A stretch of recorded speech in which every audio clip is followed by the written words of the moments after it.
कि जिसको पकड़ के आए उसको छोड़ना नहीं। तो आप सुख सुविधा में लग गए और ये संसार के ये काम ये करने लगे, ये देखने लगे, सुनने लगे और इन पर्दों को ये कहने लगे ये मेरा है, ये बच्चा मेरा है, खेती मेरी है, पेड़ मेरा और ये मेरा और ये मेरा। तो इस लोभ लालच में मोह ममता में फंस गए तो अंदर में मैल जमा हो गया। तो अंदर की तुम्हारी जो जीवात्मा की आँख थी एक, वो तो हो गई बंद, अब देखना बंद हो गया और सुनना बंद हो गया। तो दो आँखें तुम्हारी शरीर में और एक जीवात्मा में, तीन आँख हो गई। तीन तुम किताबों में देखो, उसमें लिखा हुआ है कि महात्माओं के पास जाओगे तब तीसरी आँख तुमको मिलेगी और बिना महात्मा के गए हुए तीसरी आँख नहीं। और तीसरी आँख से स्वर्ग मिलेगा, वैकुंठ मिलेगा, ईश्वर का दर्शन होगा। इन चर्म आँखों से देवी देवताओं को आप नहीं देख सकते हो। फिर उन्होंने कहा कि भाई देखो ये जीवात्मा बैठी है, उसमें एक कान है और शरीर में दो कान, तो बाहर के कान बाहर की आवाज़ सुनते और जीवात्मा का कान भगवान की आवाज़ को सुनेगा। तो तुम्हारे घट घट में मनुष्य रूपी मकान में घंटे और घड़ियाल आरती पूजा 24 घंटे हो रही है। तुमने कभी अपनी जीवात्मा से उसको सुना और देखा? सो रहे हो, ऐसे ही चले जाओगे, न तो ये जमीन जाएगी, न ये बच्चे जाएंगे, न तुमने सोना चांदी जमा किया वो जाएगा, न कपड़े जाएंगे, ये कुछ भी नहीं, सब छोड़ के और तुमको यहाँ से निकाल कर इसी मकान को उठा करके वहाँ जंगल में ले जा कर के शमशान में पहुँचा के जला देंगे। क्या आपके साथ जाएगा? क्या आए थे आप? कुछ नहीं, अकेले आए थे। जब जाने लगोगे तो अकेले जाओगे। लेकिन इस माया में, इसमें ऐसे जड़ माया में फंस गए हो कि तुमको अपना होश ही नहीं है कि मैं किस रास्ते से आया हूँ, कैसे वापस जाऊँगा, रास्ता भूल गए। अब महात्मा महापुरुषों की जरूरत है वो रास्ता बताए। बिना उनके रास्ता बताए हुए जो जानता है वही रास्ता मनुष्य रूपी मकान में बताएगा। और तुम्हारा ये जो दिल है, ये हृदय जो कूड़ा कचरा पाप और पुण्य का यहाँ भरा, यहाँ नहीं, यहाँ कूड़ा कचरा नहीं है, ये सब यहाँ पर भरा हुआ, उसको महापुरुष साफ करेंगे और फिर जब सफाई कर देंगे तो मन और बुद्धि और चित्त तुम्हारा निर्मल हो जाएगा। तो जीवात्मा जब साफ होगी तो आँख खुल जाएगी, कान भी खुल जाएंगे, सुनने भी लगना और देखने भी लगना। जब दिखाई देगा तो देवी देवताओं से मिलना भी, उनसे बात भी करना। और जो उसका रचने वाला जो है, जिसने ये सब कुछ बनाया, उस ईश्वर का भी दर्शन साक्षात्कार होगा। लेकिन तुम्हारे मनुष्य रूपी मंदिर में ही उसका घाट है, उसके पास जाने का। ये असली मंदिर है, ये मनुष्य मंदिर है। इसी को जिस्मानी मस्जिद कहते हैं, इसी बॉडी को कहते हैं चर्च। इसमें जीवात्मा बैठी हुई और जीवात्मा चेतन है, शरीर जड़ है, इसमें आकर के फंस गई। अब इसको कैसे निकाला जाएगा वो तो महात्मा जब युक्ति बताएंगे, रास्ता बताएंगे, तो धीरे से ये जीवात्मा मतलब ये जाग जाएगी और निकल के बाहर शरीर से बाहर खड़ी हो जाएगी। कैसे खड़ी होती है? जैसे मृत्यु के वक्त में जबरदस्ती निकाल के बाहर कर दिया, शरीर ये पड़ा। ऐसे ही साधन भजन करने पर जीवात्मा अलग हो जाती है और शरीर ये पड़ा वो अलग हो गई। तभी तो आप परमात्मा को देख सकोगे। जीत है जी, सबने कहा है कि मनुष्य रूपी मंदिर में जीवात्मा को घाट पर ला करके जगाओ तो दिव्य नेत्र ज्ञान चक्षु खुल जाए तो जीते जी भगवान को पाओ। अरे भाई, मीरा ने जीते जी पाया, तुलसीदास ने जीते जी पाया, रैदास जी ने जीते पाया। जब कलयुग में इन लोगों ने जीते जी बहुत महात्मा महापुरुषों ने और सेवकों ने प्राप्त कर लिया, वैसे आप भी कर सकते हो। लेकिन कोई महापुरुष प्राप्त करने वाला मिलना चाहिए, वो नहीं मिलेगा तो जीवन अपना ऐसे ही चला जाएगा। ये जो आप कर्म करते हो ये इंद्रियों का बाहर का कर्म है, जड़। तो जड़ कर्म से जड़ चीज मिलेगी। जड़ कर्म करोगे, इंद्रिया जड़ है, आँख भी जड़ है, कान भी जड़ है, मुख भी जड़ है, हाथ भी जड़ है, पैर भी जड़, ये सारा शरीर जड़ और ये सब सामान जड़ है। तो तुमने जड़ की पूजा, जड़ की प्रार्थना, जड़ का काम और जड़ के कपड़े और जड़ का जल और जड़ की अग्नि, जड़ की वायु, ये सब जड़ का। तो आप इसमें फंस जाओगे तो आपको जड़ चीज मिल जाएगी। और इस जीवात्मा को जब जगा लोगे मनुष्य मंदिर में तो फिर आपको चेतन चेतन मिलेगा। जीवात्मा चेतन है, चेतन का चेतन से भजन करोगे तो चेतन मिल जाएगा। ये जड़ है, शरीर जड़, और ये सब साधन सामान जड़। तो आप लोग इसमें उलझ गए और फंस गए। लेकिन ये पूजा जो सच्ची है, आत्म पूजा, परमात्म पूजा, ये आत्मा की और देव पूजा, वो तो आप नहीं कर पाते। वो तो मनुष्य रूपी मंदिर से उसका रास्ता है, तब आपको मंदिर मिलेगा। वो तो चमकता है मंदिर, वो तो रोशन मंदिर है। वहाँ तो अंधेरा होता नहीं है, वहाँ तो बिजली जलती नहीं है, सूरज निकलता नहीं है, वहाँ मतलब वहाँ रात्रि होती नहीं है, इस तरह के पाप और पुण्य नहीं। ऐसे मंदिर में पहुंचकर अपनी जीवात्मा से मनुष्य रूपी मंदिर में उसकी पूजा करो, सच्ची चेतन पूजा, तो जीव कल्याण हो जाए सदा के लिए, ये मुक्त हो जाए, छुटकारा पा जाए। और तुम सच्ची पूजा नहीं करोगे तो इसमें फंस जाओगे, तो आपको क्या मिलने वाला? अरे पाप और पुण्य इसका फल पा जाओगे। आप तो पुण्य करते नहीं हो, पापी पाप दिन और रात करते हो। तो बताओ कैसे तुमको फिर ये मनुष्य शरीर मिलेगा और कैसे भगवान मिलेगा? उसने तो कहा मन और बुद्धि और चित्त है ये निर्मल, और अंतःकरण निर्मल जिसका हो जाएगा वो मुझको प्राप्त कर ले। तो आपने तो मन बुद्धि चित्त है, अंतःकरण निर्मल नहीं किया। ये तो काम क्रोध लोभ और मोह और अहंकार में फंसे रह गए। इसमें इस गंदगी को अपने ऊपर लाते रहे, पहाड़ों की तरफ से लाद लिया, तो इसको उतारेगा कौन? ये सारा जीवन आपका व्यर्थ जा रहा है। मनुष्य शरीर फिर नहीं मिलेगा। चार खाने बनाइए, पशु योनि, पंछी योनि, कीड़ों की योनि, फल की योनि, इसमें से निकाल के उसमें बंद कर देगा।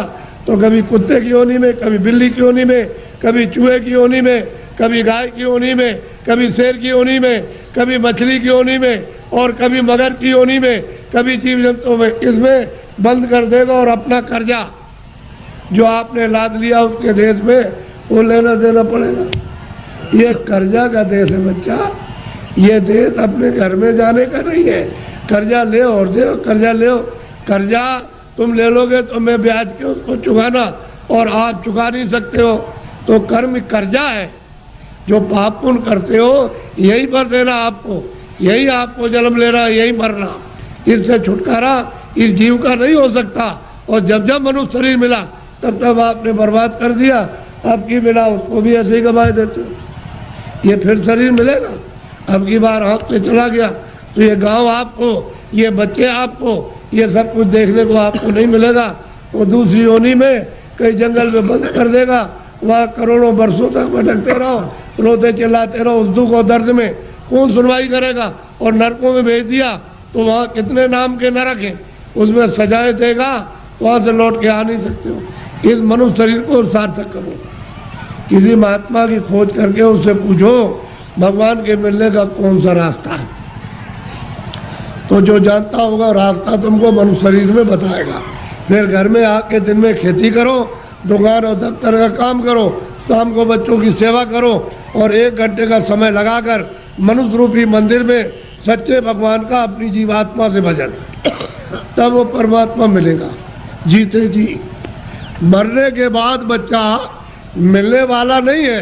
तुम ये सोचते हो कि मेरे लोग पीछे के चले गए, वो स्वर्ग चले गए, उनकी कोई चिट्ठी पत्री तुम्हारे पास में आई है कि मैं स्वर्ग में पहुंच गया हूँ, और तुम यहाँ बैठे हुए हो स्वर्ग के दरवाजे पर, और तुमको भी पता नहीं स्वर्ग क्या चीज है। अरे दरवाजे पे बैठे हो, इधर मनुष्य शरीर का दरवाजा, उधर स्वर्ग का दरवाजा, और मनुष्य शरीर में बैठ करके स्वर्ग में नहीं जा सकते हो। तो मरने के बाद पहुंच जाओगे। उनकी तो कोई चिट्ठी पत्री नहीं आई कि मैं यहाँ पहुंच गया हूँ, तुम भी चले आना, तुम भी चले आओगे।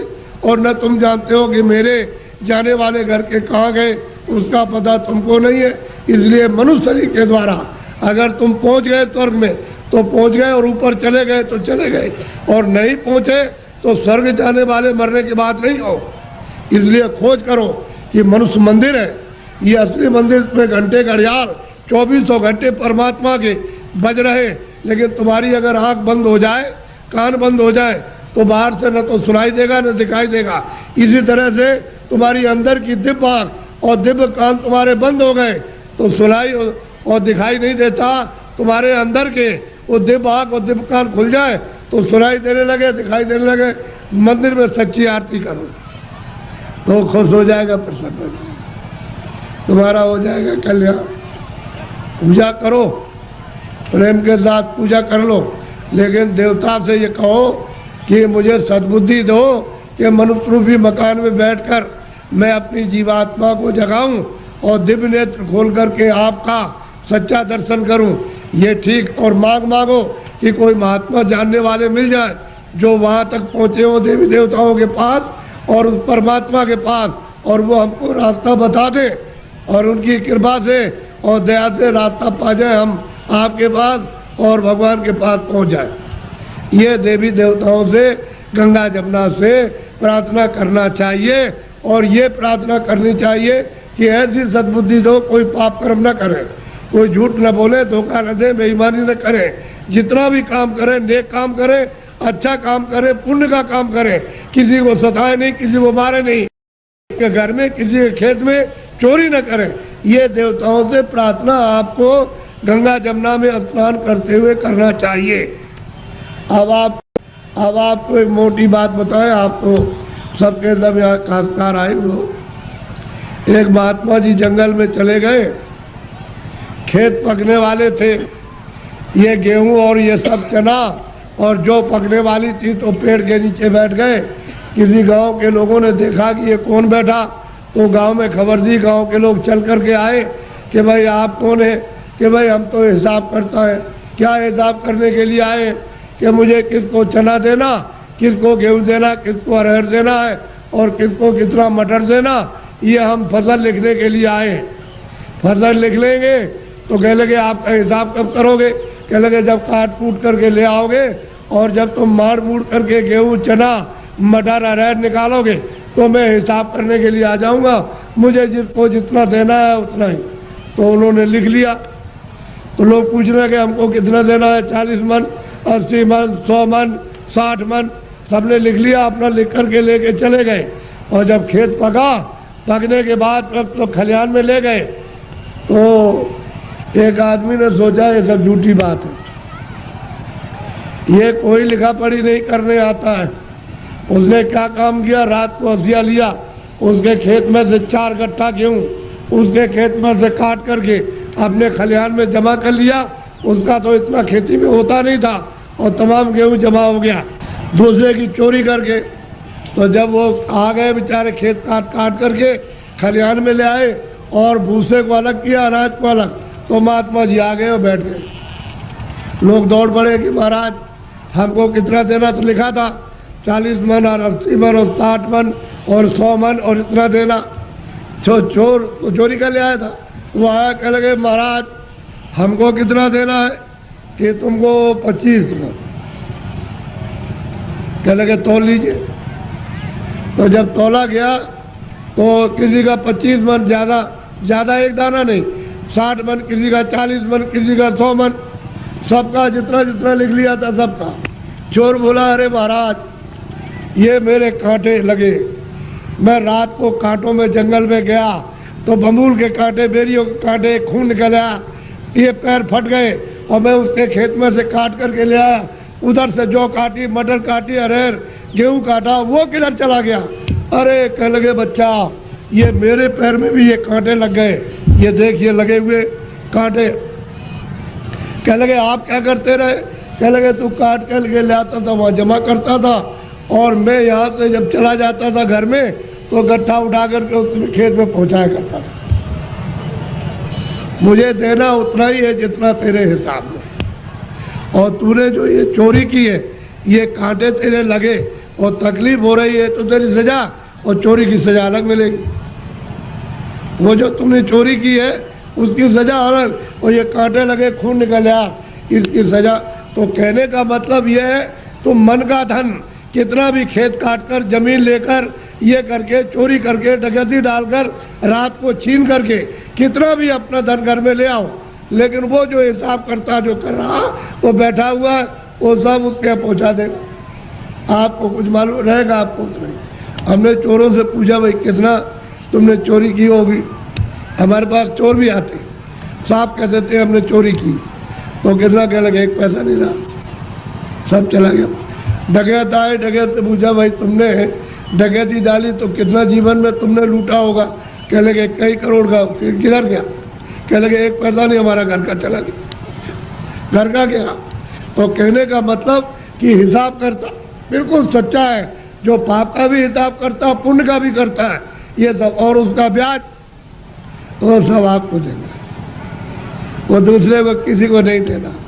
इसलिए ये मनुष्य शरीर अनमोल है, ये बार बार नहीं मिलता। आपकी बार परमात्मा को प्राप्त करने के लिए इस जीवात्मा को इस जड़ से